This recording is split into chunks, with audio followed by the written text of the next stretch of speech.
नमस्कार, market our में आपका स्वागत है। आपके साथ मैं हूं अभिषेक चतुर्थम। बाजार में आज लगातार पांचवें दिन कमजोरी का रुख है और तमाम सपोर्ट लेवल्स टूटे हैं। निफ्टी पर अब 14,800 के नीचे हो रहा ट्रेड, करीब 200 अंक नीचे है और सेंसेक्स में 800 अंकों के आसपास की भारी गिरावट है। सवाल यह कि बाजार क्या अपना करेक्शन अब पूरा कर लेने के आसपास है या फिर कमजोरी यहां से और गहराएगी और आखिरी घंटे में 2 घंटे में क्या ट्रेड होगा, आइए समझेंगे अपने एक्सपर्ट से। साथ ही आखिरी के 2 घंटे के लिए आपको शेयर में मौके बताएंगे, लेकिन चलिए शुरुआत कर लेते हैं बाजार की 5 बड़ी बातों के साथ। तो आज लगातार 5वें दिन कमजोरी का रुख है। निफ्टी 200 अंक टूटकर 14,750 के आसपास है, तो हफ्ते की शुरुआत भारी कमजोरी के साथ हुई है।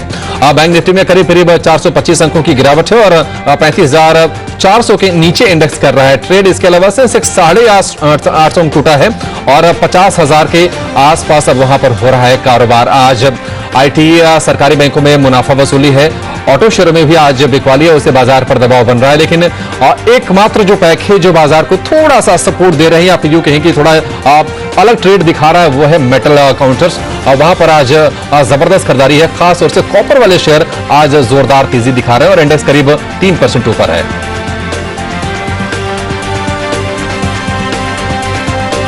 और मार्केट आवर में बाजार में स्ट्रेटजी और एक्शन वाले शेयर में बातचीत करने के लिए हमारे साथ जुड़ गए हैं एलकेपी सिक्योरिटीज के रोहित सिंगरे। रोहित, बहुत शुक्रिया आपका समय देने के लिए। जी बिजनेस पर आपका बहुत बहुत स्वागत है।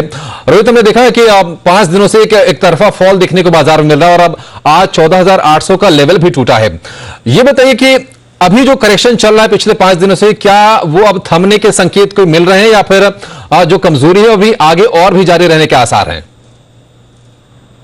अभिषेक, देखिए अगर मैं संकेत की बात करूं तो देखिए हम लोग ने काफी अच्छी वीकनेस देखी है, बट हम लोग को ये भी समझकर चलना पड़ेगा कि इंडेक्स अब काफी अच्छे सपोर्ट्स पर आ गया है। 14,750 काफी बेहतरीन सपोर्ट है।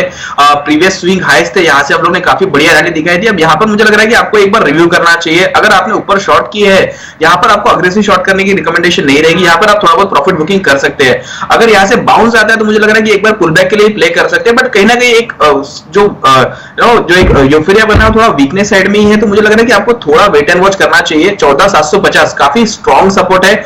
अगर यहाँ से होल्ड कर जाता है निफ्टी, तो एक बार बाउंस के लिए प्ले कर सकते हैं, बट आई थिंक बाउंस के अगर मैं ओवरऑल व्यू की बात करूं तो एक यहाँ से कंसोलिडेशन जोन में हम लोग जा सकते हैं। अगर 14,750 अगर होल्ड कर जाता है तो 250 पॉइंट का जो रहेगा आपको कंसोलिडेशन देखने को मिलेगा। बट कहीं ना कहीं निफ्टी बैंक की अगर बात करें तो 35,400 काफी अहम सपोर्ट था, वो भी ब्रेक होते हुए दिखा है। तो देखिए स्ट्रक्चर इमीडिएट बेसिस पर वीक है, बट मुझे लग रहा है कि फ्रेश शॉर्ट्स यहाँ पर आपको नहीं करने चाहिए। कोई भी बाउंस आता है वहां पर हम लोग शॉर्ट के बारे में सोचेंगे, बट यहाँ पर अभी सपोर्ट्स काफी अच्छे।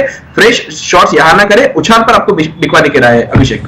ठीक है, उछाल पर बिकवाली के रहा है और आपको नई बिकवाली नहीं करनी है क्योंकि बाजार अपने सपोर्ट की बिल्कुल करीब है। और देखिए निफ्टी 14,750 के आसपास कर रहा है ट्रेड, बिल्कुल दिन के निचले स्तरों पर करीब 225 अंक कमजोर है। चलिए और रोहित जी से आगे जानेंगे कि शेयरों में यहां पर मौके बनेंगे, लेकिन एक बड़ी खबर आज आई है जिसने स्टॉक का मूड भी सुधारा, वो है जुबिलेंट फूड ने नीदरलैंड्स की फाइड्स फूड सिस्टम्स को खरीदने के लिए करार किया है। ये डील कितनी बड़ी है और इससे कंपनी को कितना फायदा होगा, इसकी पूरी डिटेल लेकर हमारे साथ जुड़ गए हमारे सहयोगी वरुण दुबे। वरुण, बताइए किस तरह के बेनिफिट्स इससे होंगे कंपनी को?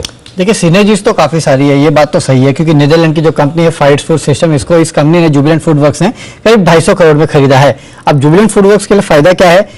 ये जो फाइड्स फूड सिस्टम है इसका डीपी यूरेशिया में करीब 33% के आसपास का हिस्सा है। तो इस डील के बाद डीपी यूरेशिया जो है उसमें जो 33% अभी तक फाइड्स फूड के पास था वो अब सीधा जुबिलेंट फूड वर्क के पास आ जाएगा। अब इसका जुबिलेंट फूड वर्क को फायदा क्या है? देखिए डीपी यूरेशिया जो है उसका टर्की, रूस, अजरबैजान और साथ ही साथ जॉर्जिया जैसे इलाकों में डोमिनोज पिज्जा की एक्सक्लूसिव मास्टर फ्रेंचाइजी जो है वो इस कंपनी डीपी यूरेशिया के पास है। करीब 771 के आसपास इनके पास ओवरऑल स्टोर्स है और अगर इसका अधिग्रहण अब क्योंकि जुबिलेंट ने कर लिया तो जुबिलेंट फूड वर्क्स के पास जो टोटल स्टोर काउंट है वो करीब 2000 के ऊपर पहुंच जाएगा। यानी कि दुनिया भर में इसके आगे सिर्फ एक ही कंपनी है और वो ऑस्ट्रेलिया की जो डोमिनोज कंपनी है उसके पास केवल इस कंपनी से ज्यादा डोमिनोज स्टोर है, यानी करीब 2600 के आसपास के स्टोर्स है। यानी कि दुनिया में जुबिलेंट फूड वर्क्स जो है इस अधिग्रहण के बाद सेकंड नंबर पे पहुंच जाएगा। इसके अलावा देखिए ये जो डील हुई है ये काफी सस्ते में भी हुई है। क्यों? क्योंकि जो डीपी यूरेशिया है उसका जो मेजर कारोबार है वो तो टर्की से आता है करीब 75% के आसपास का, लेकिन रशिया में जो इस कंपनी का एक्सपोजर है वहां से दिक्कतें हैं और इन दिक्कतों के चलते पिछले 3 साल में ये डीपी यूएशिया है, इसका स्टॉक प्राइस जो है करीब 70% के आसपास गिर चुका है। उसके कारण जो वैल्यूएशन है वो काफी सस्ते हो गए थे। करीब 8 टाइम्स ईवी बाय एबिटा पे इस कंपनी को एक्वायर किया गया है और जुबिलेंट फूडवर्क्स का खुद का ईवी बाय एबिटा जो है वो करीब 30 के आसपास है।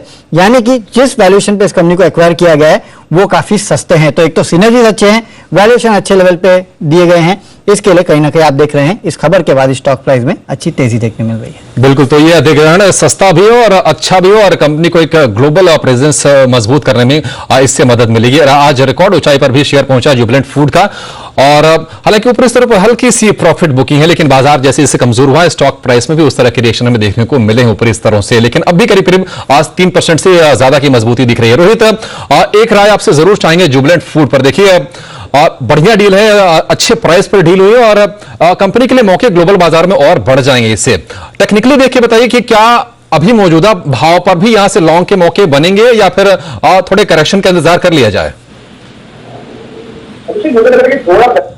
आपको इंतजार करना चाहिए। देखिए ब्रेकआउट्स काफी नीट एंड क्लीन है, 3000 के लेवल्स पर ब्रेकआउट हम लोग को देखने को मिले हैं और मुझे लग रहा है कि जब तक उसके ऊपर है स्ट्रक्चर पॉजिटिव है तो 3000 का एक बार डिप अगर कोई मिलता है वहां पर आपको लॉन्ग के सौदे बनाने चाहिए और आपका जो स्टॉप लॉस रहेगा वो कहीं ना कहीं 50 रुपए नीचे यानी 2950 का आपको स्टॉप लॉस मेंटेन करके चलना है और फिर मुझे लग रहा है कि वापस एक बार 3100 रुपए 3200 रुपए तक का मूव हम लोग को देखने को मिल सकता है। स्ट्रक्चर काफी पॉजिटिव है, कोई भी डिप आती है खरीदारी के मौके ढूंढने चाहिए। ठीक है, किसी भी कमजोरी में खरीदारी के मौके खोजने चाहिए। हालांकि एक ब्रेकआउट मिल गया लेकिन बाजार का मूड मिजाज थोड़ा भाप के थोड़ा सा यहां पर और थोड़ी कमजोरी आती है तो आपको एंट्री के लिए बेहतर मौके मिल जाएंगे क्योंकि ऑलरेडी 52 वीक हाई पे है। लाइफ हाई पे स्टॉक ये ट्रेड कर रहा है 3000 रुपए के ऊपर, 3100 रुपए के लक्ष्य इसमें सुझाए हैं रोहित जी ने। लेकिन आज कॉपर शेयरों में शानदार उछाल है और न सिर्फ कॉपर शेयर बल्कि इसने पूरे मेटल पे का मूड सुधारा है और निफ्टी का जो मेटल इंडेक्स है वहां पर करीब 3% की मजबूती के साथ ट्रेड हो रहा है।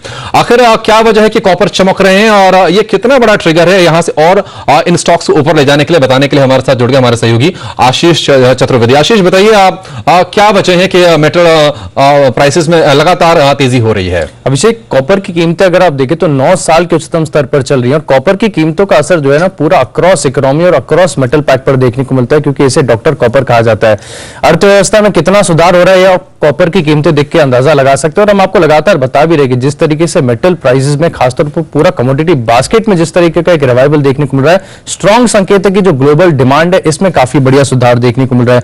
देखिए अच्छी बात यह है कि चाइना से जो मांग है वो लगातार बढ़ती जा रही है। देश भर में भी अगर आप देखें जो कंस्ट्रक्शन एक्टिविटी दोबारा पिकअप हुई है, कंज्यूमर ड्यूरेबल्स हो, ऑटो सेक्टर हो, यहां से मांग में काफी बढ़िया इजाफा देखने को मिल रहा है जिसके चलते मांग बढ़िया है और जो अंतरराष्ट्रीय बाजारों में भी अगर आप देखें तो वहां पर भी जो कीमतों का ट्रेंड है बढ़िया मजबूत नजर आ रहा है। चाइना में अगर आप देखेंगे तो वहां पर जो वेयर हाउसेज में भंडार होता है यानी इन्वेंट्री वो 2005 के निश्चित स्तर पर है। लंदन मेटल एक्सचेंज में भी अगर आप देखें तो जो इन्वेंट्रीज है इसमें काफी गिरावट देखने को मिल रही है। कुछ रिपोर्ट्स में ऐसी भी पढ़ रहा था जहां पर कहा जा रहा है कि इस वित्त वर्ष अगर आप देखें तो ग्लोबली जो कॉपर की सप्लाई है इसमें 5 लाख टन की कमी संभव होगी। यानी आगे के लिए भी अगर आप देखें तो इतनी तेजी देखने को मिल चुकी है ऑलरेडी। अगर आप मार्च 2020 का निचला स्तर देखें तो करीब 4618 रुपए प्रति टन कीमतें थी। फिलहाल मौजूदा कॉपर की कीमतें 9000 रुपए प्रति टन के भी पार चली जा चुकी हैं। यानी लगभग अगर आप देखें तो डबल हो गई हैं कॉपर की कीमतें और वाईटीडी साल की शुरुआत से भी अगर आप देखेंगे तो लगभग 12 से 15% की तेजी देखने को मिल रही है। और इसका सबसे बड़ा बेनिफिशियरी अगर आपको इंडिया में कोई स्टॉक खरीदकर प्ले करना है तो हिंदुस्तान कॉपर हो सकता है क्योंकि भारत में देखें तो एकमात्र पूरी तरीके से इंटीग्रेटेड कंपनी है। यानी अगर आप देखें तो कॉपर और भी इन्हें इंपोर्ट नहीं करना पड़ता है, इनके पास खुद की खदान है। यानी मार्जिन, रियलाइजेशंस और वैल्यू एडेड प्रोडक्ट्स में अगर आप देखें तो काफी बढ़िया बिक्री संभव है। हिंदुस्तान कॉपर पूरे पैक को अगर आप देखें तो लीड भी कर रहा है। इसके अलावा हिंडाल्को यहां पर भी नजर रखिए, दिग्गज कॉपर कंपनियों में से एक है। करीब 16% जो कंपनी की आय है वो कॉपर से आती है, बाकी जो बची कुछ आय वो एल्यूमिनियम सेगमेंट से आती है। लेकिन यहां पर तो पॉजिटिव असर है लेकिन कुछ स्टॉक और कुछ सेक्टर ऐसे भी है जहां पर आपको नजर रखनी होगी जहां पर इसका एक विपरीत असर देखने को मिलेगा। कंज्यूमर ड्यूरेबल्स क्योंकि मेजर कंपोनेंट होता है कॉपर इलेक्ट्रिकल अप्लायंसेज में अगर आप देखें तो वहां पर कीमतें बढ़ती हुई नजर आएंगी। ऑटो कंपनीज की भी जो लागत है वो बढ़ेगी। हालांकि ये बात अलग है कि कंपनीज जो है पास ऑन कर देती हैं लेकिन सेंटिमेंटल इंपैक्ट जरूर पड़ेगा। सेंटिमेंटल इम्पैक्ट जरूर पड़ेगा और तकरीबन 10 साल में ऐसा पहली बार हुआ है कि $9,000 के ऊपर कॉपर की प्राइसेस निकली इंटरनेशनल मार्केट्स में और डिमांड सप्लाई का एक जो गैप विजिबल हो रहा है उसका जाहिर तौर पर मेटल स्टॉक्स को फायदा मिल रहा है। शुक्रिया आशीष इस पूरी जानकारी के लिए। लेकिन एक नजर बाजार पर डालेंगे। देखिए सेंसेक्स 50,000 के नीचे फिसल गया है तो बाजार में जो कमजोरी है और गहरा गई है। तकरीबन 250 अंकों की कमजोरी आपको निफ्टी पर दिखेगी और 14,800 के नीचे तो निफ्टी फिसला था, अब 14,700 की तरफ बढ़ रहा है। 14,750 के नीचे ये इंडेक्स फिसल गया है तो बाजार में कमजोरी है। और जैसा कि रोहित बता रहे थे कि एक कंसोलिडेशन के फेज में फिलहाल कुछ टाइम के लिए बाजार शायद यहां पर रह सकता है। लेकिन अब बाजार पर एक रिव्यू लेंगे, उसके पहले कॉपर पर आपसे राय लेंगे रोहित। देखिए आप आज क्या शानदार तेजी, और ये तेजी तब है जब बाजार में थोड़े से सेंटिमेंट थोड़े से डाउन है, वहां पर कमजोरी देखने को मिल रही है। ये बताइए कि जो हिंदुस्तान कॉपर है या फिर मेटल पैक में हिंडाल्को है या फिर वेदांता है कि किस स्टॉक के आपको चार्ट्स अच्छे लग रहे हैं और कहां पर एक बड़ी तेजी के संकेत हैं?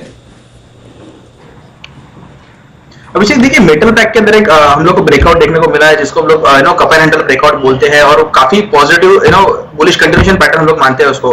तो मुझे लग रहा है कि ज्यादातर आपको ट्रैक्शन देखने को मिलेगा मेटल्स के अंदर, बट अगर कोई एक स्टॉक चूज करना रहेगा तो हिंडाल्को रहेगा बिकॉज इसके अंदर काफी बड़े ब्रेकआउट्स हम लोग को देखने को मिले मंथली चार्ट्स पर। तो मुझे लग रहा है कि ये बाय ऑन डिप का स्टॉक है, हिंडाल्को आपको मिस नहीं करना चाहिए। अगर किसी का लॉन्ग टर्म का नजरिया है तो हिंडाल्को पे आपको ध्यान रखकर चलना चाहिए। अगर कोई भी डिप आती है समवेयर अराउंड 290 300 तो काफी बढ़िया सपोर्ट है, वहां पर आपको एड ऑन करके चलना चाहिए। साथ ही एक और स्टॉक रहेगा नेशनल एल्यूमिनियम, यहाँ पर भी मुझे लग रहा है कि ट्रैक्शन काफी बढ़िया है।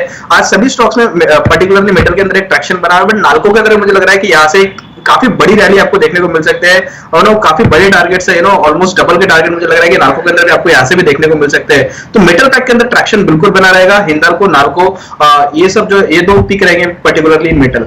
बिल्कुल, तो नाल्को यहां से डबल हो सकता है, हिंडाल्को में एक बड़े लक्ष्य के लिए आप चाहें तो प्ले कर सकते हैं। हमारे फंडामेंटल एक्सपर्ट्स विजय चोपड़ा ने कुछ दिन पहले इसमें हिंडाल्को में भी डबल होने के टारगेट्स दिए थे, तो ये आप ये ध्यान में रखिए ये इन दोनों स्टॉक्स को ट्रेड करते हुए। चलिए यहां पर छोटा सा ब्रेक लेंगे और ब्रेक के बाद कुछ ऐसे और स्टॉक्स पर फोकस करेंगे जहां पर आज खबरों के दम पर दिख रहा है जबरदस्त सेक्शन, आप कहीं जाइएगा नहीं।